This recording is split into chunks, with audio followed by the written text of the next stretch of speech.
الحمد لله نحمده ونستعينه ونستغفره ونؤمن به ونتوكل عليه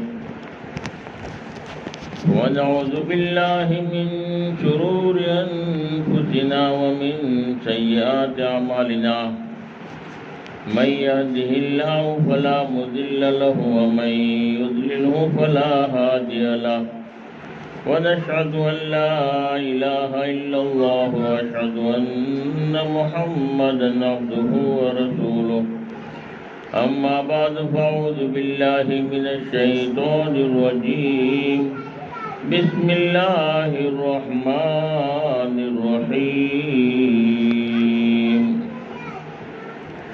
إن الله وملائكته يصلون على النبي يا أيها الذين آمنوا صلوا عليه وسلموا تسليما اللهم صل على محمد وعلى آل محمد كما صليت على إبراهيم وعلى آل إبراهيم إنك حميد مجيد اللهم بارك على محمد وعلى آل محمد كما باركت على إبراهيم وعلى آل إبراهيم إنك حميد مجيد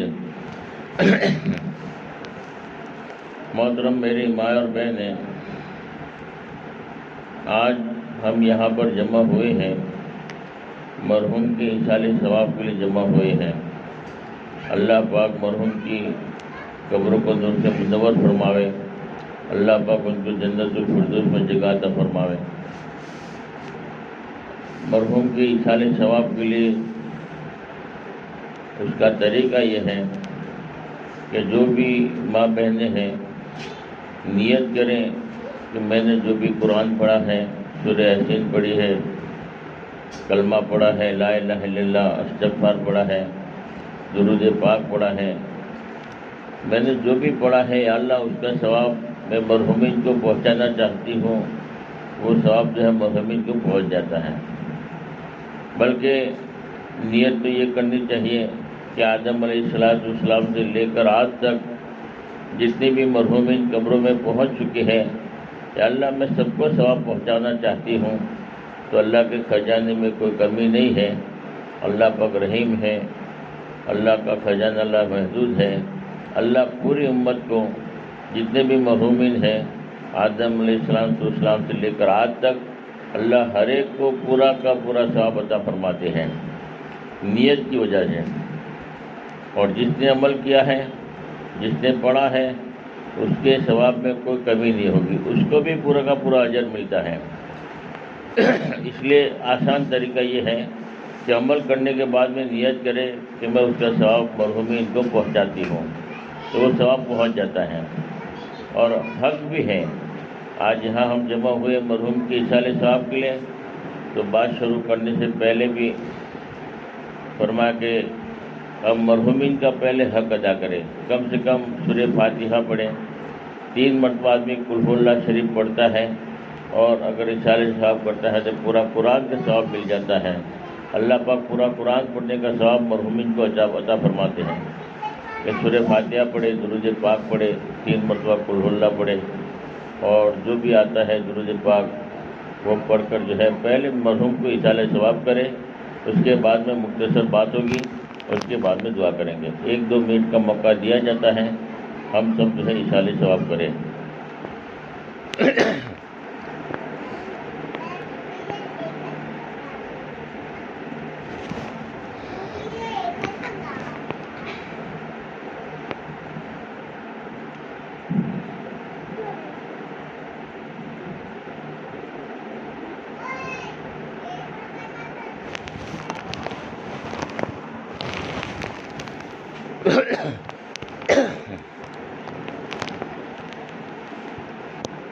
اللہ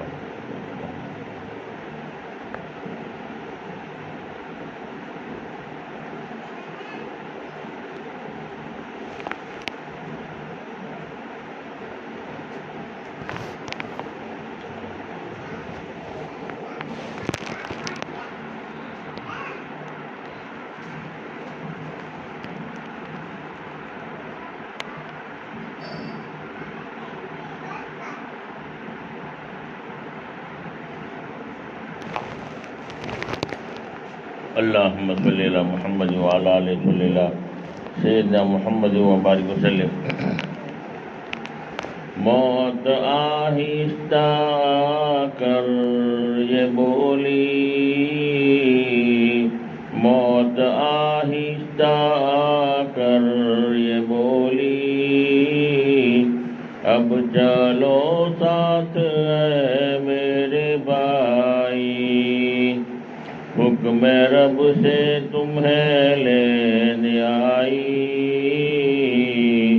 حکم رب سے تمہیں لینے آئی،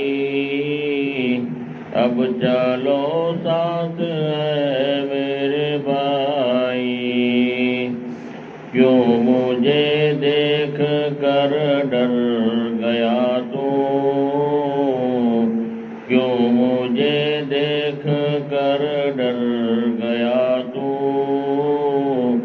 ہاں کہ بے چین گھبرا گیا تو، زندگی ختم ہو گئی تمہاری، زندگی ختم ہو گئی تمہاری، اب چلو ساتھ اے میرے بھائی، ٹوٹ جائے گا ہر ایک رشتہ، ساتھ دیں گے نہ بھائی نہ بیٹا، بچھڑ جائے گا تو سب سے ہائی، اب چلو ساتھ اے میرے بھائی، ساتھ جائے گا نہ مال دولت، تم کو ہو جائے گی اس سے نفرت، ساتھ جائے گی نیکی برائی، اب چلو ساتھ اے میرے بھائی، جب کہ تیرا جنازہ اٹھے گا، بچے رو رو کر کہیں گے یا اللہ، باپ سے ہو گئی اب جدائی، اب چلو ساتھ اے میرے بھائی، جا کے مٹی میں سونا پڑے گا، تکیا بستر مٹی کا ہوگا، کیڑے کھائیں گے لاش تمہاری، اب چلو ساتھ اے میرے بھائی، موت آہستہ کر یہ بولی، اب چلو ساتھ اے میرے بھائی۔ محترم میری ماں اور بہنیں، اللہ کا بڑا احسان ہے، کرم ہے کہ اللہ پاک نے ہمیں ایمان کی دولت سے نوازا ہے۔ ایمان بہت بڑی نعمت ہے۔ ہمیشہ ہمیشہ کی جنت میں جانے کے لیے ایمان کا ہونا شرط ہے، اور ہمیشہ ہمیشہ کی جہنم سے بچنے کے لیے ایمان کا ہونا شرط ہے۔ ایمان، اللہ رب العالمین نے فرمایا کہ 7 چیزوں پر ایمان لانا بہت ضروری ہے۔ ایک تو اللہ کی ذات پر ایمان لانا ہے کہ رب اللہ ہے، پالنے والے اللہ ہے، روزی اللہ کے ہاتھ میں ہے، نفع نقصان اللہ کے ہاتھ میں ہے، موت حیات اللہ کے ہاتھ میں ہے، اللہ جو چاہتے ہیں وہی ہوتا ہے، جس وقت چاہتے ہیں اس وقت ہوتا ہے، ہمارے کرنے سے ہمارے محنت سے کچھ بھی نہیں ہوتا، اللہ ہی کے حکم سے سب کچھ ہوتا ہے۔ اللہ نہ چاہے تو فرمایا کہ کوئی کچھ نہیں کر سکتا، پوری دنیا کی طاقت مل کر اس کو نقصان نہیں پہنچا سکتی۔ جیسے ابراہیم علیہ السلام کو لوگوں نے آگ میں ڈالا گیا، اللہ رب العالمین نے نہیں چاہا تو آگ نے ان کو نقصان نہیں پہنچایا، آگ باغ بن گئی، آگ گل گلزار بن گئی۔ نقصان والی چیز میں نفع ڈالنے والی ذات اللہ کی ہے، نفع والی چیز میں نقصان ڈالنے والی ذات ایک اللہ کی ذات ہے۔ اللہ رب ہے، اللہ کی ذات پر ایمان لانا، اللہ جو چاہتے ہیں وہی ہوتا ہے۔ پوری دنیا مل کر جیسے فرمایا کہ نقصان پہنچانا چاہتی ہے مگر ابراہیم علیہ السلام کو نہیں پہنچا سکے، تو رب اللہ ہے۔ نمرود نے خلیل کو جب آگ میں پھینکا، ہوتا ہے ذرا دیکھ تو مرضی خدا، جلتے ہوئے انگاروں کو گلزار کر دیا، وَتُعِزُّ مَن تَشَاءُ وَتُذِلُّ مَن تَشَاءُ۔ اللہ جو چاہتے وہی ہوتا ہے، جس کو عزت دینا چاہے اس کو کوئی جلیل نہیں کر سکتا، اور جس کو اللہ جلیل کرنا چاہے اس کو کوئی عزت نہیں دے سکتا۔ تو ایک تو اللہ کی ذات پر یقین کرنا، ایمان لانا اللہ کی ذات پر۔ اللہ بڑی طاقت والے، بڑی قدرت والے، اللہ کی ذات بہت بڑی ہے، اللہ بڑی طاقت والے، بڑی قدرت والے، اللہ کن فیکون کے مالک ہیں۔ دوسرا ایمان لانا ہے فرشتوں پر، کہ پوری دنیا کا ایک نظام جو چل رہا ہے فرشتوں کی نظام، فرشتوں کی ماتحتی میں چل رہا ہے۔ ہم کھانا کھاتے ہیں، پیٹ میں اترتا ہے، فرشتے لگے ہوئے ہیں، فرمایا کہ وہ پورا کا پورا نظام چلاتے ہیں، اندر جو ہے ہضم ہوتا ہے، اور وہ اللہ سے پوچھتے ہیں کہ جو کھایا ہے اس کے لیے جو ہے نفع والا بناؤ یا نقصان والا بناؤ۔ اللہ چاہتے ہیں کسی کو نفع پہنچاتے ہیں، کسی کو نقصان پہنچاتے ہیں۔ پورا نظام فرشتوں کی ماتحتی، کرامن کاتبین تو فرشتے اللہ نے لگائے ہیں، جو اچھے اعمال کرتا ہے وہ لکھ لیتا ہے، برے اعمال کرتا ہے وہ لکھ لیتا ہے۔ بارش کے اوپر فرشتے مقرر ہیں، سور پھونکنے والا فرشتہ مقرر ہے، اور فرشتہ ہر جگہ پر ایک غیبی پورا نظام فرشتوں کی ماتحتی میں چل رہا ہے، اور اللہ کا ایک غیبی نظام فرشتوں والا ہے۔ تو فرشتوں پر ایمان لانا، اللہ کی کتابوں پر ایمان لانا۔ آسمانی 4 کتابیں ہیں، انجیل، زبور، تورات اور قرآن پاک، یہ آسمانی کتابیں ہیں، اللہ نے آسمان سے نازل فرمائی ہیں۔ جبرائیل علیہ السلام کے ذریعے سے اللہ نے جو ہے قرآن نازل کیا اپنے پیارے حبیب صلی اللہ علیہ وسلم پر۔ اس قرآن میں اللہ نے آنے والی تمام پہلی امتوں کے واقعات بیان کیے تھا کہ عبرت حاصل کریں، زندگی گزارنے کا طریقہ بتایا تھا کہ تمہیں کیسے زندگی گزارنا ہے، اور اچھے عمل کرنے پر اللہ آخرت میں کیا دیں گے، آخرت کے سارے واقعات بیان کیے ہیں تاکہ تم اچھی زندگی گزار کر جاؤ کہ آخرت میں کیا اللہ پاک دینے والے ہیں۔ پوری زندگی گزارنے کا طریقہ اللہ نے دیا۔ تقدیر پر ایمان، کہ جو اللہ نے لکھ دیا ہے وہی ہوتا ہے۔ اللہ نے اپنے علم سے سب سے پہلے لکھ دیا ہے کون کتنا جیے گا، کون کتنا کھائے گا، کون کہاں مرے گا، ساری کی ساری چیزیں لکھی ہوئی ہیں، اور وہی ہوتا ہے۔ تو اللہ کا غیبی نظام ہے، ہم تقدیر پر ایمان رکھیں۔ بعض دفعہ نقصان ہوتا ہے تو آدمی یہ سمجھتا ہے کہ یہ ہو گیا، بولے ہوا نہیں، وہ لکھا ہوا تھا اس لیے ہوا ہے، اللہ نے جو ہے لکھ دیا ہے۔ اللہ تقدیر کو اللہ نے اس لیے فرمایا کہ ہر حال میں اللہ سے راضی ہونا چاہیے، ہر حال میں اللہ کا شکر ادا کرنا چاہیے، اللہ رب العالمین کی طرف متوجہ ہونا چاہیے۔ تقدیر پر ایمان لانا، اور فرمایا کہ مرنے کے بعد دوبارہ زندہ ہونے پر ایمان لانا، یعنی جو ہے قیامت کے دین پر ایمان لانا، یہ سارے کے سارے ایمان کے شعبے ہیں۔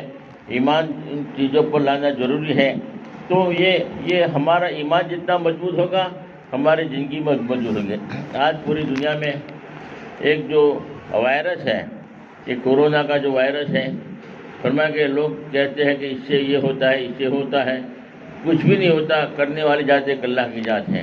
اللہ جو چاہتے ہیں وہی ہوتا ہے، جس کو چاہتے ہیں اسی کو کورونا ہوتا ہے، وہی آدمی کورونا کی وجہ سے مرتا ہے۔ ورنہ بہت سارے لوگ دیکھو کورونا میں سے بھی باہر آ گئے، اللہ نے جو ہے ان کو زندگی دی ہے۔ اور بہت سارے لوگ قبروں میں جو ہے لوگ نہلاتے ہوئے ڈرتے ہیں، لوگ کفناتے ہوئے ڈرتے ہیں۔ فرمایا کہ آج کئی لوگ جو ہے نہلاتے ہیں، اور فرمایا کہ ہاسپٹل میں جا کر بلکہ ان کو کچھ بھی نہیں ہو رہا ہے۔ اور بعض لوگ ڈرتے بہت ہیں تو وہی لوگ زیادہ جو ہے ڈپریشن کی شکار ہو گئے۔ تو بات تو ڈر کی وجہ سے جو ہے موت آ جاتی ہے۔ ہمارا تو یقین ہے اللہ جو چاہتے ہیں جس وقت چاہتے ہیں انہیں کو ہوتا ہے۔ بہت سارے کوارنٹائن ہو گئے، گھروں میں ہیں، فرمایا کہ وہ زیادہ جو ہے ڈپریشن، اور بہت سارے لوگ گھومتے رہتے ہیں، پھرتے رہتے ہیں، اللہ جو ہے ان کی فرمایا کہ ان کو کچھ بھی نہیں ہوتا وہی ہے۔ جو آدمی یہ کرے گا تو نہیں ہوگا بول کے نہیں، اللہ چاہے گا تب ہوتا ہے۔ اللہ رب اللہ ہے، اللہ نے لکھ دیا ہے، تو ہمارا یقین اللہ کی ذات پر ہو، ہم جو ہے ڈرے نہیں۔ ہاں، صحابہ کرام کا یقین کتنا مضبوط تھا، سامنے شیر بھی آتا ہے تو بھی ڈرتے نہیں تھے، بلکہ یہ نفع نقصان پہنچانے میں کہ اللہ کے حکم کے محتاج ہیں، شیر جو ہے ان کو راستہ دکھاتا تھا۔ اس لیے فرمایا کہ ہم تو ایمان والے ہیں، ہمیں جو ہے ہمیں ڈر نہیں رکھنا چاہیے، اللہ کی ذات پر بھروسہ رکھنا چاہیے۔ ہاں، احتیاط ضرور ہے، احتیاط یعنی احتیاط تو اللہ نے جو ہے احتیاط کا تو حکم پہلے سے دیا ہے۔ وہ جو ہم کرتے ہیں روزانہ 5 مرتبہ ہاتھ دھوتے ہیں، فرمایا کہ احتیاط ہے، آدمی اچھی طریقے سے وضو کرتا ہے، ناک میں پانی ڈالتا ہے، ٹھیک ہے، فرمایا کہ اس کو جو وضو پر صحیح انداز سے کرتا ہے کبھی زندگی میں کورونا ہو نہیں سکتا، نماز کا اہتمام کرتا ہے بہت ساری بیماریاں اس کو ہو ہی نہیں سکتی۔ یہ سارے احتیاط ہیں کہ کیسے نماز پڑھنا، کیسے وضو کرنا، وضو میں جو ہے یہ ساری کی ساری احتیاط ہیں، جیسے آج جو ہے ڈاکٹر لوگ کہتے ہیں کہ تم ہاتھ دھو، یہ کرو یہ کرو، تھوڑا کہ یہ تو احتیاط تو ہمارے نبی نے پہلے سے ہی بتا دیا ہے کہ احتیاط اختیار کرو۔ مسواک کرنے کا حکم دیا، ہاں احتیاط تو پہلے سے بتا دیا، احتیاط تو ضروری ہے، اور اس کو سنت قرار دیا۔ جو چیز فرمایا کہ اگر سنت پر اگر زندگی گزارتے ہیں تو اس کو جو ہے بہت ساری ہلاکت والی بیماریوں سے جو ہے محفوظ ہو جاتا ہے۔ احتیاط کا تو حکم دیا ہے، احتیاط کرنا ہے، مگر احتیاط کو خدا نہیں بنانا کہ احتیاط ہی کی وجہ سے ہوتا ہے، احتیاط نہیں کرتے تو یہ ہو جاتا، نہیں ہوتا وہی ہے جو اللہ چاہتے ہیں۔ اللہ کے اس لیے ڈر جو ہے آدمی کو اللہ کی ذات پر بھروسہ ہوگا تو فرمایا کہ آدمی اللہ کا حکم پورا کرے گا، اللہ کے نبی کے طریقے پر چلے گا، اللہ پر دل مطمئن ہوگا۔ تو فرمایا کہ آج دیکھو بہت سارے لوگ تو ڈر کی وجہ سے مر جاتے ہیں، ڈر گھبراہٹ آدمی جو ہے مگر جو ہے وہ اس کی وجہ سے بہت دفعہ پازیٹیو آ جاتا ہے۔ ایک آدمی کو پھانسی ہونے والی تھی، ڈاکٹر نے جو ہے بادشاہ نے اس کو پھانسی کی سزا سنا دیا، تو پھانسی کی سزا کینسل کر کے ان کو یوں کہا کہ آپ کو جو ہے سانپ کا جو زہریلا سانپ ہوتا ہے اور کوبرا سانپ ہوتا ہے اس سے جو ہے وہ ڈسے گا جس کی وجہ سے تم مر جاؤ گے، اس کو جو ہے پھانسی نہیں دینا بلکہ سانپ کو ڈسوانا ہے۔ تو وقت مقرر ہو گیا، ان کو کرسی پہ باندھ دیا، آنکھوں پہ پٹے باندھ دیا اور کہا کہ سانپ جو ہے ڈسے گا اور تمہاری موت ہو جائے گی، آپ کو ہم پھانسی نہیں چڑھائیں گے۔ ان کے لیے سانپ ڈسے گا اور مرے گا زہر کی وجہ سے، تو وہ آنکھوں پر پٹی باندھ دیا، ہاتھ پیر باندھ دیا، کرسی پہ بیٹھا ہے، اس کے دماغ میں یہی تصور ہے کہ ابھی سانپ ڈسے گا اور میں مر جاؤں گا، ڈر یہی ہے۔ اب وہ بادشاہ نے کیا کیا، سانپ کو ڈسایا نہیں بلکہ سیفٹی پن یعنی جو ہے بکل ہے اس سے جو ہے تھوڑا سا چبھایا، اب وہ بکل نے چبھایا، سیفٹی پن کے چبھنے کی وجہ سے جو ہے وہ آدمی جو ہے مر گیا، حالانکہ اس میں کوئی زہر نہیں تھا بلکہ اس کا جو ہے مغز میں جو لیا تھا بات کہ یہ ہو جائے گا، جس کی وجہ سے جو ہے زہر چڑھ گیا، حالانکہ اس میں کوئی زہر نہیں تھا۔ اس لیے بعض دفعہ جو ہے ڈپریشن کی وجہ سے جو ہے آدمی جو ہے مر جاتا ہے، اس لیے اللہ کی ذات پر بھروسہ ہونا چاہیے۔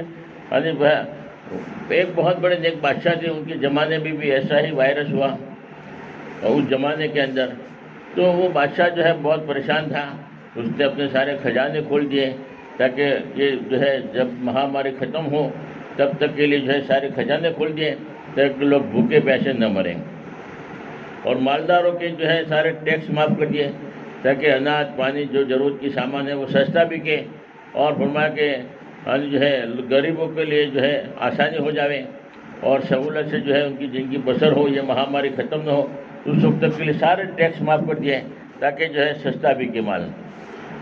اور بہت ٹائم سے مہاماری بہت تیز تھی، پریشان تھا، تو ان کے بہت بڑے شیخ تھے، ان کو بلانے کے بعد جن کی تربیت کی تھی، جن کے ہاتھ پر وہ تربیت کی تھی وہ بادشاہ نے، تو ان کے وزیر بھی تھے، ان کو پوچھا کہ میں کیا کروں، میں بڑا ٹینشن میں ہوں، یہ مہاماری کی وجہ سے میں کیا کروں۔ تو وہ شیخ تھے، انہوں نے جو ہے تسلی کے لیے قصہ بیان کیا کہ ایک جنگل میں ایک بندری تھی، بندری جو ہے اس کو سفر میں جانا تھا تو اپنے بچے کو لے کر شیر کے پاس آئی، شیر جنگل کا راجا، اس لیے شیر کے پاس آئی اور آ کر شیر سے کہتی ہے یہ میرا بچہ ہے، تمہارے پاس میں رکھنا چاہتی ہوں اور مجھے ضرورت کی وجہ سے کہیں جانا ہے اور میں واپس آؤں گی تمہارے پاس یہ بچہ لے لوں گی، اور مجھے میرے بچے پر اطمینان نہیں ہے، اس لیے تمہارے پاس میں چھوڑ کے جاتی ہوں تاکہ تم اس کی حفاظت کرو گے، تمہارے پاس اگر بچہ رہے گا تو اس کو کوئی نقصان نہیں پہنچا سکتا، اس کی حفاظت ہو جائے گی۔ تو شیر نے کہا کہ ٹھیک ہے، بچی کو رکھ کے چلے جاؤ۔ اور وہ بچے کو جو ہے شیر کے پاس رکھ کر بندری جو ہے چلی گئی۔ اب یہ شیر جو ہے چھوٹے بچے کو جو ہے بندری کے بچے کو جو ہے لے کے گھوم رہا ہے اور اپنی پیٹھ پر بٹھاتا ہے، کھیلتا ہے، کودتا ہے۔ اور ایک مرتبہ اپنی پیٹھ پر بندری کے بچے کو بٹھا کر جو ہے ٹہل رہا تھا، آسمان سے ایک چیل آئی، یعنی باز پرندہ آیا اور اس کو اٹھا کے لے گئی۔ لے گئی بادشاہ جو ہے وہ شیر جو ہے ادھر ادھر پھانپے مارتا رہا، مگر وہ تو آسمان پر چلی گئی، بندری کے بچے کو لے کر پنجے میں اٹھا کر چلی گئی۔ اب وہ شیر پریشان ہے کہ اب بندری آئے گی تو کیا جواب دوں گا، یہ تو آسمان پر سے آئی اور آسمان ہی کی طرف لے گئی بندری کے بچے کو۔ اب وہ تو شیر دیکھتا ہی رہ گیا، پریشان ہے۔ وہ بندری جب آئی تو اس نے شیر کو کہا کہ میرا بچہ، تو وہ شیر نے کہا کہ تمہارا بچہ تو آسمان سے جو ہے باز یعنی جو چیل پرندہ ہے وہ آیا اور اٹھا کر آسمان پر لے گئی۔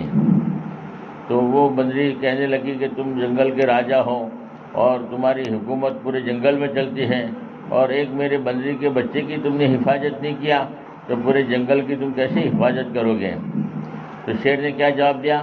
شیر نے جواب دیا کہ دیکھو میری حکومت تو جو ہے جنگل میں چلتی ہے، زمین پر چلتی ہے، میری حکومت آسمان پر نہیں چلتی ہے، اور یہ جو عذاب آیا تھا وہ آسمان سے آیا تھا، اور میری حکومت تو آسمان پر چیل جو آسمان سے آئی تھی اور وہ آسمان ہی کی طرف لے گئی ہے، اس لیے وہاں تو میری پرندوں پر میری حکومت نہیں چلتی، اس لیے میں معذور ہوں۔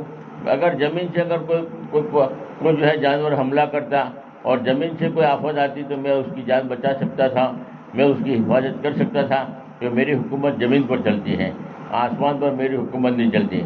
اس لیے وہ شیخ نے جو ہے وہ بادشاہ کو کہا کہ یہ جو مہاماری ہے، یہ جو بیماری ہے وہ بھی آسمان ہی کی طرف سے آئی ہے، اور آسمان والے کو اگر ہم نے راضی کر لیا تو اللہ رب العالمین آسمان یہ آنے والی مصیبت کو بھی اللہ ہٹا دیں گے۔ وہ مطمئن ہو گیا، بادشاہ بھی اللہ کی طرف متوجہ ہو گیا کہ اللہ کی طرف یہ جو کورونا بھی بیماری ہے یہ اللہ کی طرف سے آئی ہے۔ اب آدمی اللہ کی طرف متوجہ ہو جائیں گے تو اللہ رب العالمین اس کو ہٹا دیں گے، اللہ رب العالمین جو ہے اس کو جو ہے ختم کریں گے۔ اس لیے ہمیں تو زیادہ سے زیادہ اللہ کی طرف متوجہ ہو جانا چاہیے، توبہ کرنا چاہیے، استغفار کرنا چاہیے، اللہ کا حکم پورا کرنا چاہیے، نبی کے طریقے پر چلنا چاہیے، اور جو بھی اللہ کا حکم ہے ہم پورا کریں گے، اللہ پاک ہماری حفاظت کریں گے۔ اسباب ہے کہ ہم درود پاک پڑھیں، استغفار کریں، توبہ کریں، اللہ رب العالمین توبہ کی برکت سے، استغفار کی برکت سے اللہ جو ہے آنے والی مصیبتیں اللہ ہٹا لیتے ہیں، تکلیفوں کو اللہ دور کرتے۔ بہت سارے ایسے اعمال ہیں ان کا جو ہے اعمالوں کا اہتمام کرنا چاہیے، ایک ایک سنتوں کی پابندی کرنا چاہیے، قرآن کے مطابق ہم عمل کریں۔ اب یہ موت میت کا موقع ہوتا ہے اس وقت اس سے ہم عبرت حاصل کریں کہ ایک دن مجھے بھی قبر میں جانا ہے، میرا بھی موقع آئے گا، لوگ مجھے بھی نہلائیں گے، تو ہم اپنی موت سے پہلے اپنی تیاری میں لگ جاویں۔ موت کی کوئی گارنٹی نہیں ہے، اچانک موت آتی ہے قبر کے حوالے ہو جاتا ہے، ایسا نہیں ہے کہ پہلے دادا جائے گا پھر جو ہے باپ جائے گا پھر بیٹا جائے گا، ایسا نہیں ہے، دادا موجود ہوتا ہے اور پوتا چلا جاتا ہے، بیٹا چلا جاتا ہے، باپ موجود ہوتا ہے۔ ہم نے ہزاروں جو ہے ایسے واقعات دیکھے ہوں گے کہ باپ جو ہے اپنے بیٹے کا کندھا لے کر جو ہے قبرستان میں دفن، حالانکہ بیٹا بعد میں آیا ہے پھر بھی فرمایا کہ پہلے جا رہا ہے۔ تو موت کی کوئی گارنٹی نہیں، اچانک موت آتی ہے، آدمی قبر کے حوالے ہو جاتا ہے، پھر پچھتانا جو ہے فائدہ نہیں دے گا۔ پھر فرمایا اپنی زندگی جو ہے تیاری اگر نہیں کیا اور اسی میں اب غفلت کے ساتھ میں ہی اگر ہم نے گزار دیا تو پھر پچھتانا جو ہے وہ فائدہ نہیں دے گا۔ اس لیے موت سے پہلے اللہ کے نبی نے فرمایا عقل مند آدمی وہ ہے کہ موت سے پہلے تیاری کر لے۔ ایک 3 آدمی تھے، دوست تھے، وہ جو ہے ایک جگہ پر گھومنے پھرنے کے لیے گئے، بہت بڑی ہوٹل میں جو ہے انہوں نے جو اپنا روم بک کیا۔ اب وہ ہوٹل اتنی بڑی تھی کہ 75ویں مالے پر ان کو نمبر ملا، روم جو ہے 75ویں مالے پر ملا۔ اب 75ویں مالے پر جب روم ملا ہے اور ہوٹل کا جو نیم تھا وہ ہوٹل والے نے پہلے ان کو سمجھا دیا، اور دیکھو کان کھول کر سن لو، اس ہوٹل کا نیم یہ ہے کہ 11 بجے سے پہلے اگر تم آ گئے تو آپ کو لفٹ چالو ملے گی، آپ لفٹ کے ذریعے اپنے روم پر پہنچ سکتے ہو، اور 11 بجے کے بعد 1 منٹ بھی دیر کر دیا، 11 بج گئے اس کے بعد جو ہے لفٹ بند ہو جائے گی، آپ اوپر نہیں جا سکتے، لفٹ آپ کو بند ملے گی۔ اس لیے آپ کو لفٹ کے ذریعے چڑھنا ہے تو 11 بجے سے پہلے آنا پڑے گا. پھر کسی شکل میں جو ہے لفٹ چالو آپ کو ملے گی نہیں اور چالو ہوگی بھی نہیں. پہلے سے طے کر دیا. انہوں نے بولا ٹھیک ہے ہم 11 بجے پہلے آ جائیں گے اور اپنے روم پر جا کر آرام کریں گے. پہلے دن گھومنے پھرنے کے لیے گئے, 11 بجے سے پہلے آ گئے اور لفٹ کے ذریعے اوپر پہنچ گئے. دوسرے دن پھر گھومنے پھرنے کے لیے گئے تو واپسی میں دیر ہو گئی یا کسی وجہ سے, تو آنے کے اندر تھوڑا ٹائم ہو گیا, 11 بجے کے بعد پہنچے. اب 11 بجے کے بعد پہنچے تو لفٹ بند تھی. اب وہ پریشان تھے کہ اب 75ویں مالے پہ جانا کیسے, سیڑھی کے ذریعے جانا, دوسرا کوئی راستہ ہی نہیں تھا. تو 75ویں مالے پر سیڑھی کے ذریعے چڑھنا یہ کوئی آسان بھی نہیں تھا. آدمی 5 مالے پر 10 مالے پر رہتا ہے, ایک مرتبہ چڑھتا ہے پھر اس کی جو ہے ختم ہو جاتا ہے, دوبارہ ہمت نہیں کرتا کہ چلو نیچے جا کر واپس آؤں.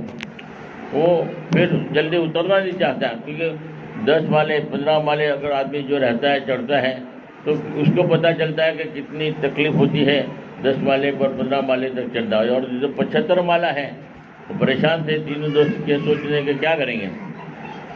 پھر ایک دوست نے کہا کہ کام کرو 25 مالے تک تو میں جو ہے آپ کو جو ہے قصے کہانیاں سناؤں گا تاکہ 25 مالے تو ویسے ہی پورے ہو جائیں گے. اور پھر 25 مالے کے بعد دوسرے ایک آدمی نے کہا کہ بھئی میں جو ہے ہنسی مذاق کے تو قصے نہیں آتے بلکہ ضرورت کی جو ہے باتیں ہیں, ضرورت کی کہانیاں ہیں مجھے یاد ہے تو وہ آپ کو سناؤں گا. پھر 25 مالے ہم کور کریں گے. پھر 25 باقی رہ جائیں گے. تیسرے دوست کو کہا کہ تم کیا کرو گے, تو اس نے کہا کہ مجھے ہنسی مذاق والے بھی, کھیل کود والے اور ضرورت کے بھی, کام والے بھی کوئی قصے کہانیاں یاد نہیں ہیں. مجھے تو دکھ والے, درد والے, پریشانی والے, مصیبت والے قصے کہانیاں یاد ہیں. بولے تم وہی سناتے رہنا تاکہ ہمیں 75 مالے پورے تو کرنا ہی ہیں. تو 3 مشورہ کر ہی دیا. اور وہ 25 مالے تک اس نے کھیل کود کے جو ہے قصے کہانیاں سنانا شروع کی. ہنستے ہنستے کھیل کود کے اندر 25 مالے جو ہے وہ بھی بڑی مشکل سے چڑھے ہیں کیونکہ جتنے بھی ہنسی مذاق کے کھیل بڑے مشکل سے 25 مالے تو کور ہو گئے. شروع میں جو ہے طاقت ہوتی ہے, جوش ہوتا ہے, اور پھر تھک کر چور ہو گئے. 25 مالے چڑھنے کے بعد تو ہمت نہیں ہے آگے بڑھنے کی, مگر چڑھنا تو ضروری تھا. وہاں 75ویں مالے پر تو ہمت جمع کر کے انہوں نے جو ہے شروع کیا. تو وہ ضرورت کی باتیں قصے کہانیاں سناتا رہا اور بڑی مشکل سے 5 مالے چڑھے, 10 چڑھے, اور بڑی مشکل کے بعد میں جو ہے 40 مالے چڑھ گئے, 10 باقی تھے. پھر بھی تھوڑی ہمت جمع کر کے 50 مالے تک بڑی مشکل سے پہنچے ہیں. اب 50 مالے پہنچنے کے بعد تو بالکل ہمت ہی نہیں ہے کہ اب آگے بڑھے. ایک مالا بھی چڑھنے کی ہمت نہیں رہی تھی, مگر پھر بھی چڑھنا ضروری تھا. ہمت جمع کر کے اس کو جو ہے آگے بڑھنا شروع کیا. اور وہ دکھ درد والے, تکلیف والے, مصیبت والے قصے کہانیاں سنانا شروع کر دیا. یہاں بھی تکلیف ہو رہی ہے, پیروں میں درد ہے اور تھک کر چور ہو گئے ہیں, ہمت نہیں ہے اور پورا بدن دکھ رہا ہے, مگر مجبور ہو کر کہ مجبوری کی وجہ سے جو ہے پریشانی کے عالم میں جو ہے 1 مالا چڑھ گئے. بڑی مشکل ہے دوسرے پر چڑھے, 5 مالے چڑھے. 50 مالے تھے, 5 مالے اور چڑھے, 55 ہو گئے. پھر ہمت جمع کر کے چڑھتے چڑھتے بڑی مشکل کے بعد جو ہے 60 مالے تک چڑھ گئے. ابھی بھی 15 مالے باقی تھے. پھر ہمت جمع کر کے 1 2 مالے 3 مالے بڑے مشکل سے 65 مالے پر چڑھے. ابھی بھی 10 مالے باقی تھے. وہ درد والے, تکلیف میں, مصیبت میں قصے بھی سنا رہا ہے اور یہ درد میں, تکلیف میں, مصیبت میں جو ہے اپنا جو ہے مالے بھی چڑھ رہے ہیں. بڑی مشکل کے بعد 1 2 مالے 3 مالے 4 مالے 70 مالے پر چڑھ گئے. ابھی بھی 5 مالے باقی تھے. اب ہمت ہی نہیں ہے 5 مالے چڑھنے کی, مگر اب 5 ہی مالے باقی تھے. پھر ہمت جمع کر کے بڑی مشکل کے بعد آہستہ آہستہ جو ہے 71 72 73 یوں کر کے بڑی مشکل سے 75ویں مالے پر چڑھ گئے. اب تینوں دوست 75ویں مالے پر چڑھنے کے بعد ایک دوسرے کا منہ دیکھ رہے ہیں اور منہ دیکھ کر کیا کہتے ہیں, ارے چابی تو ہم نیچے کاؤنٹر پر بھول گئے, چابی تو لیے بغیر آ گئے. اب 75ویں مالے پر چڑھنے کے بعد جو تینوں آدمی کہہ رہے کہ چابی تو نیچے کاؤنٹر پر رہ گئی ہے. اب بڑی مشکل سے 75ویں مالے پر چڑھے ہیں, اب چابی لیے بغیر چلے گئے ہیں. تو کیا حال ہوگا ان کا, کتنا پچھتاوا ہوتا ہوگا, کتنا دکھ ہوتا ہوگا. اسی طریقے سے ایک مثال دے رہا ہوں کہ آدمی کے 25 سال تو کھیل کود میں گزر جاتے ہیں. آدمی کی جو ہے کھیل کود میں جوانی میں 25 سال گزر جاتے ہیں, پتہ نہیں چلتا. 25 سال کے بعد میں جو ہے اور 25 سال تو ضرورتوں کے میں گزر جاتا ہے، شادی میں، بیاہ میں، مکان بنانے میں، ضرورتوں کو پورا کرنے کے اعتبار سے، اور بچوں کی پڑھائی میں، بچوں کی ضرورتوں کو پورا کرنے میں 50 سال تک تو ضرورتوں میں گزر جاتے ہیں۔ اور 50 سال کے بعد عام طور پر جو ہے تکلیفیں شروع ہو جاتی ہے، کبھی بڑھاپا آ جاتا ہے، ہاتھ ہڈی میں درد ہوتا ہے، کمر میں درد ہوتا ہے، آنکھوں کی روشنی کمزور ہو جاتی ہے، کبھی دانت گر جاتے ہیں، کبھی یہ تکلیف، کبھی یہ تکلیف، کبھی ڈائبٹیز، کبھی یہ بیماری، کبھی یہ بیماری، بچوں کی طرف سے کوئی تکلیف ہے، اور یہ ٹینشن ہی ٹینشن، مصیبتیں، پریشانی، دکھ درد شروع ہو جاتا ہے۔ اب بڑی مشکل کے بعد میں تکلیفوں میں، گھٹن میں درد ہے، ڈائبٹیز ہے، یہ تکلیف، یہ تکلیف، یہ دوائی، وہ دوائی، بیماری کے اندر، تکلیف کے اندر جو ہے پھر جو ہے وقت گزرتا ہے۔ اور جیسے اچانک جو ہے قبر موت آ جاتی ہے، قبر کے حوالے ہو جاتا ہے۔ جیسے بڑی مشکل سے وہ 75 والے پر چڑھے، بولا چابی لیے بغیر چڑھے گئے تو کتنا پچھتاوا ہوتا ہے۔ وہاں قبر میں جانے کے بعد بھی آدمی کو کہا جائے گا کہ جنت کی ٹکٹ لاؤ، جنت کی چابی لاؤ، تو بولے او ہو، ایمان کے بغیر ہم تو آ گئے، ہم تو نماز کے بغیر آ گئے، جنت کی چابی لیے بغیر آ گئے۔ تو اس وقت بھی آدمی بہت پچھتائے گا، بہت پچھتائے گا، اتنا پچھتائے گا کہ انگلی چبائے گا، ہاتھ چبا کے کھا جائے گا، مگر اس وقت کا پچھتانا جو ہے فائدہ نہیں دے گا۔ اس لیے یہ میں نے مثال اس لیے دیا تھا کہ احساس پیدا ہو کہ وہاں جانے کے بعد اگر ہم نے جو تیاری نہیں کیا، جنت کا سامان جمع نہیں کیا، جنت نہیں بنائی، یہاں موقع ہے دنیا میں جنت بنانے کا، جیسی جنت بنانا چاہے یہاں بن سکتی ہے۔ یہاں جو اعمال کریں گے اسی کا بدلہ آخرت میں ملے گا۔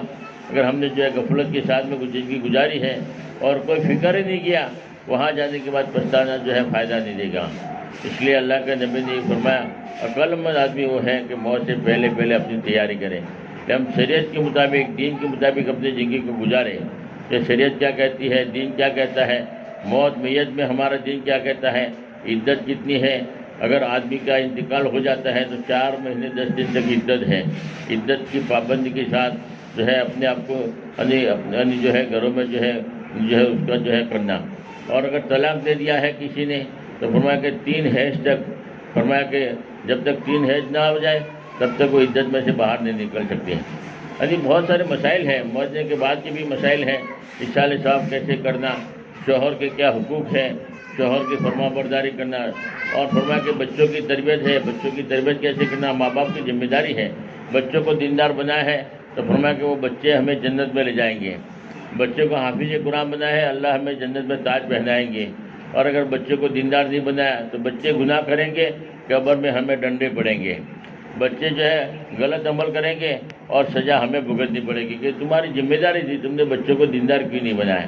کہ اپنے حقوق، اپنے جو ہے بچوں کے حقوق وہ ادا کرے، ماں باپ کے حقوق کو ادا کرے۔ بہنوں کے بھی حقوق ہیں، بہنوں کے بارے میں بھی سوال ہوگا کہ اپنی بہنوں کا تم نے حق ادا کیے نہیں کیا، وارثہ ادا کیا نہیں کیا۔ باپ کا انتقال ہو جاتا ہے تو باپ کی جو ملکت ہوتی ہے اس میں جو ہے بہنوں کا بھی حق ہے، بھائیوں کا بھی حق ہے، یعنی کہنے کا مطلب لڑکے کا بھی حق ہے، لڑکیوں کا بھی حق ہے، اور فرما کے ماں کا بھی حق ہے۔ جو ہے شریعت کے مطابق جو ہے اپنی زندگی گزارے، ورنہ یہاں پر تو اگر جیسے بھی زندگی گزر جائے گی، مرنے کے بعد جو ہے پکڑ ہوگی تو اس وقت ہم بچ نہیں سکتے۔ اس لیے شریعت کو سامنے رکھ کر اپنی زندگی گزارے، اللہ پر بھروسہ رکھے، روزی اللہ کے ہاتھ میں ہے، عزت ذلت اللہ کے ہاتھ میں ہے۔ ایک آدمی تھا، اللہ کے راستے میں جا کر آیا، 4 مہینے لگا کر آیا، ماشاءاللہ احساس پیدا ہوا، دین زندگی میں آیا، صحیح زندگی گزار رہا ہے۔ ایک بڑا بھائی تھا، اب وہ باپ کے ساتھ میں تھا، دونوں بھائی۔ اب بڑا باپ جو کماتا تھا، بڑا لڑکا بھی جو ہے باپ کے ساتھ جو ہے کماتا تھا۔ اب باپ کا انتقال ہو گیا تو 2 بھائی تھے، ایک چھوٹا تھا ایک بڑا تھا۔ چھوٹا بھائی دیندار تھا، نمازی تھا، اللہ کا ڈر تھا، اللہ کا خوف تھا۔ بڑا بھائی اتنا دیندار تو تھا نہیں، مگر باپ کے ساتھ محنت مزدوری میں بڑا بھائی زیادہ حصہ لگایا تھا۔ تو بڑے بھائی نے جب باپ کا انتقال ہو گیا، دونوں بھائی تھے، تو وہ ملکت میں سے بڑے بھائی نے کہا کہ یہ بھی میرا ہے، میں نے محنت کی ہے، میں نے کمائی کی ہے۔ حالانکہ باپ کی وراثت میں باپ کی جو بھی ملکت ہوتی ہے باپ کے نام پر ہوتی ہے، تو فرمایا کہ 2 حصے پڑتے ہیں دونوں بھائیوں کا، تو سرکہ ہوتا ہے۔ وہ بڑا بھائی جو ہے کہنا کہ میں نے محنت کی ہے، میں نے جو ہے کمایا ہے، یہ سب میرا ہے۔ اور چھوٹے بھائی کو کہا کہ تمہیں میں تھوڑا دے رہا ہوں، میری طرف سے دے رہا ہوں، تم اس کو لے لو، قبول کر لو۔ اور وہ چھوٹا بھائی بھی ماشاءاللہ دیندار تھا، اس نے سوچا کہ یہ جو ہے ناانصافی کر رہا ہے، صحیح وارثہ نہیں دے رہا ہے، میرا حق مجھے برابر دے نہیں رہا ہے، تو میں کیا کروں؟ اب وہ بڑا بھائی تھا، بڑے بھائی کا احسان بھی تھا، بڑا بھائی نے جو ہے قربانی بھی دی تھی، تو وہ ذمہ داروں کے پاس پہنچا، جماعت والوں کے پاس پہنچا، میں کیا کروں؟ میرا بڑا بھائی ہے، وہ صحیح جو ہے انصاف نہیں کرتا، میرے ساتھ جو ہے انیائے کرتا ہے، اور مجھے جو ہے میری جو حصے میں جو میرا حق آتا ہے باپ کی وراثت میں، وہ مجھے دے نہیں رہا ہے، تو میں کیا کروں؟ اور میں دیندار بھی ہوں، اگر اس لیے لڑائی جھگڑا مجھے مناسب نہیں ہے، کیا کروں؟ بڑا بھائی ہے، بڑے بھائی کی محبت بھی ہے، احترام بھی ہے، مگر میں کیا کروں؟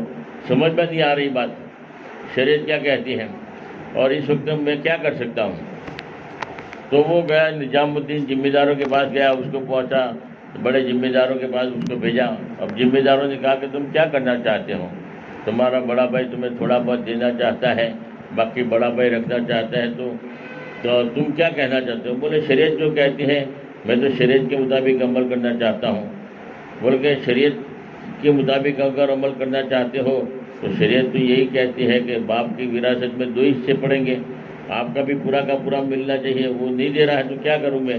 تو بولے کہ پھر تو تم اگر ہمارے پاس مشورہ لینے آئے ہیں تو ہم تو مشورہ آپ کو دے دیں گے، اور اگر تم یہ اس لیے آئے ہو کہ تم جیسے کہو گے ویسے میں عمل کروں گا، چاہے جو بھی آپ صحیح فیصلہ کرو یا غلط، مگر تم جو کہو گے ویسے میں عمل کرنے کے لیے تیار ہوں، میں تو تمہارے تابع ہوں، تو پھر ہم آپ کو جو ہے اس اعتبار سے جو ہے ہم آپ کو جو ہے مشورہ دیں گے۔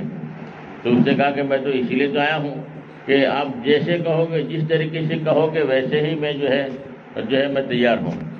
تو پھر ذمہ داروں نے کہا اگر تم اپنی بات میں اگر پکے ہو، مضبوط ہو کہ ہم جو کہیں گے وہی کرو گے، تو ہم تو بعض دفعہ ایسی بھی بات کہیں گے جو تمہاری سمجھ میں بات نہیں آئے گی، تو تم عمل کرو گے نہیں کرو گے؟ بول کے بالکل، اگر سمجھ میں نہیں بھی آئی تب بھی تم نے کہہ دیا تو میں وہی عمل کروں گا۔ بالکل پکا کرنے کے بعد کہا کہ ہم جو ہے آپ کو 2 نصیحتیں کرتے ہیں، آپ کو سمجھ میں آوے نہ آوے آپ کو 2 کام کرنا ہے۔ پہلا کام کیا کرنا ہے؟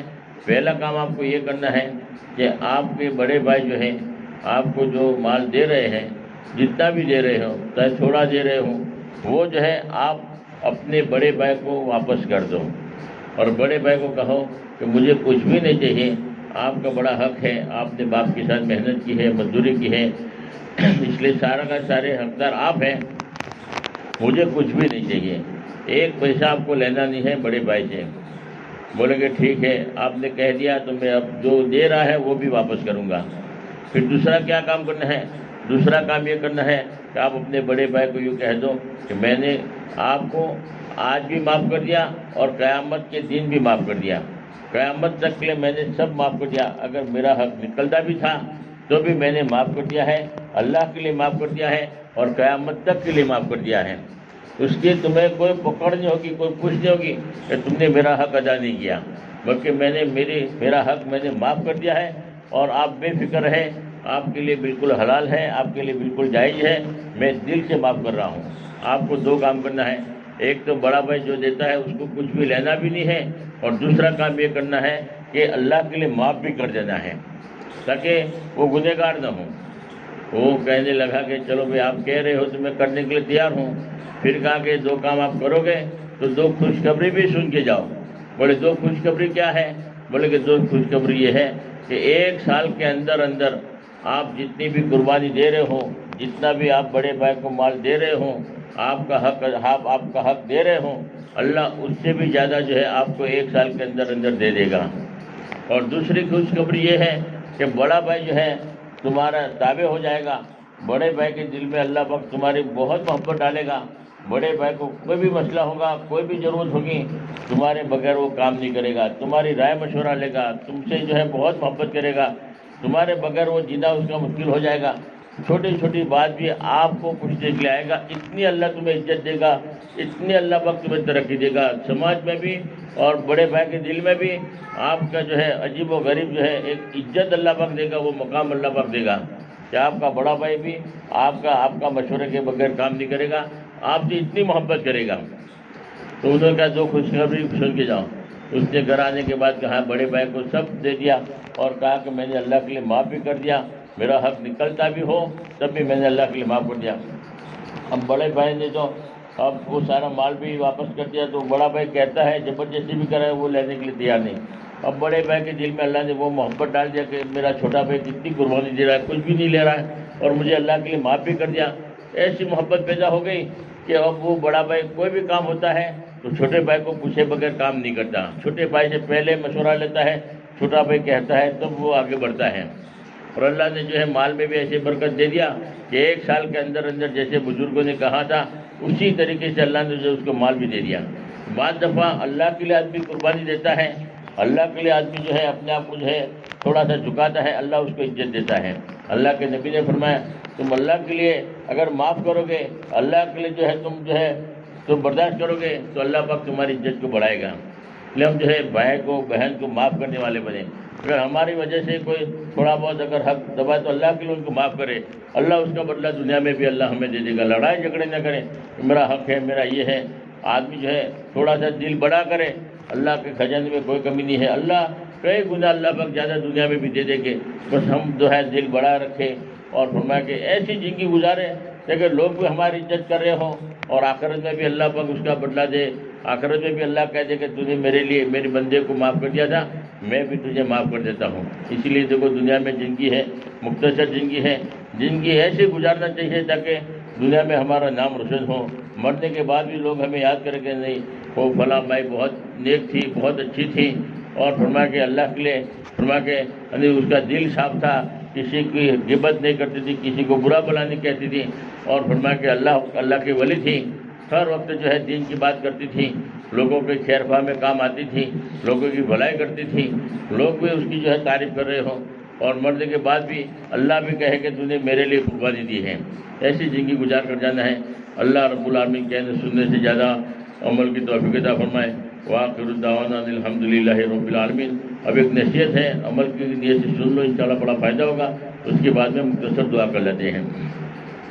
میرے دوستوں زندگی ایک سفر ہے, کہیں ٹھہر جانے کی کوشش نہ کرنا.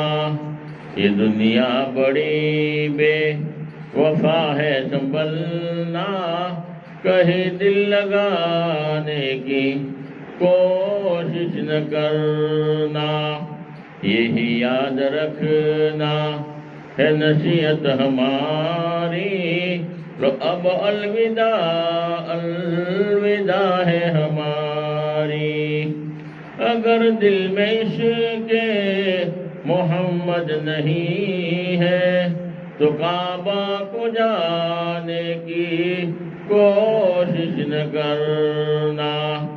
اگر دل میں عشق محمد نہیں ہے تو مدینہ کو جانے کی کوشش نہ کرنا.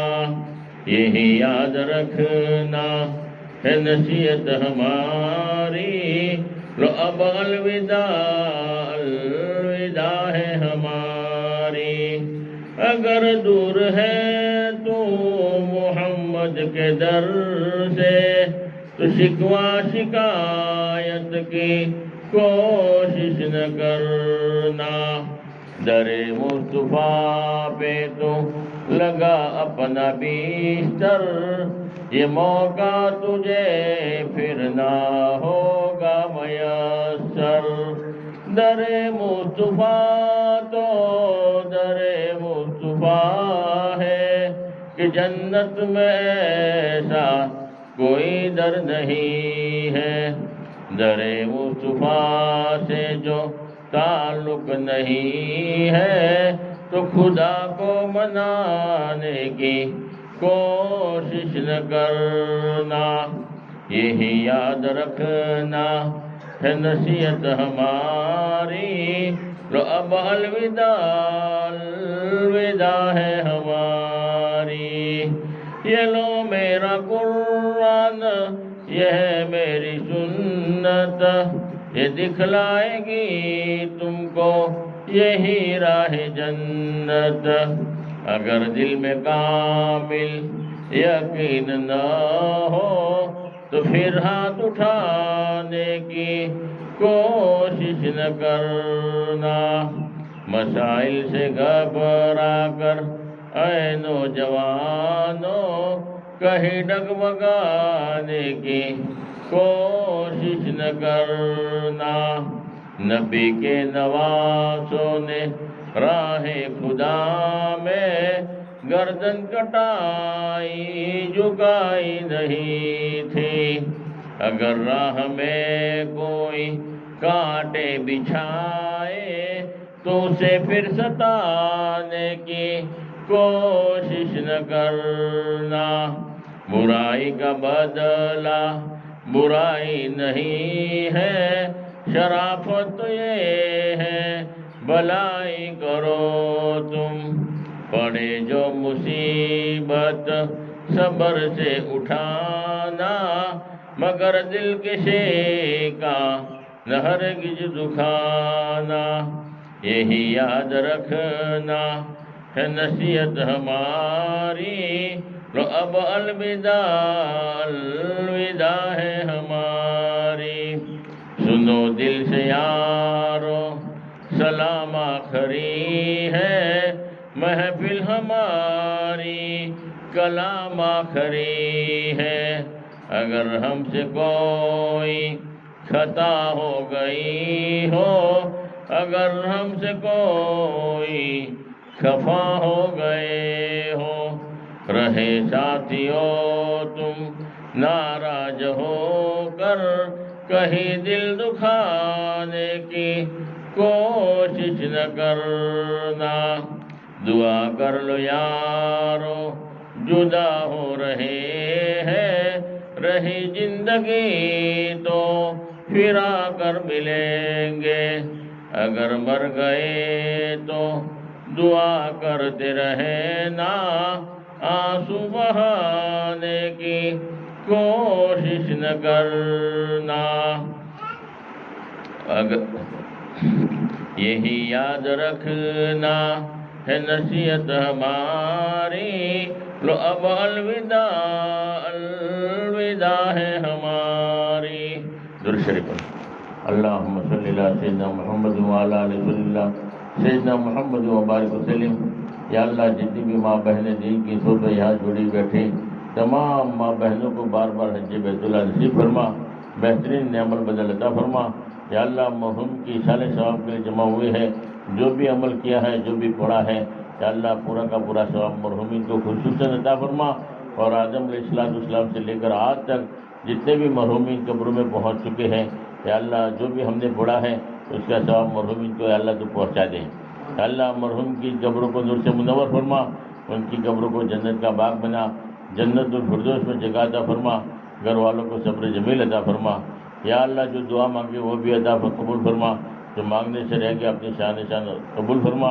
یا اللہ جو مانگا وہ بھی عطا فرما، مانگنے سے رہ گیا اپنی شان عطا فرما۔ حضور پاک سے میں جتنی خیر کلائیں کی دعائیں مانگی ہیں ان میں ہمارا بھرپور عطا فرما، جو سرور سے پناہ چاہیے ہے ان سب سے ہماری حفاظت فرما۔ جزا اللہ عنا محمد صلی اللہ علیہ وسلم۔ سبحان ربک رب العزۃ عما یصفون وسلام علی المرسلین والحمد للہ رب العالمین برحمتک یا ارحم الراحمین۔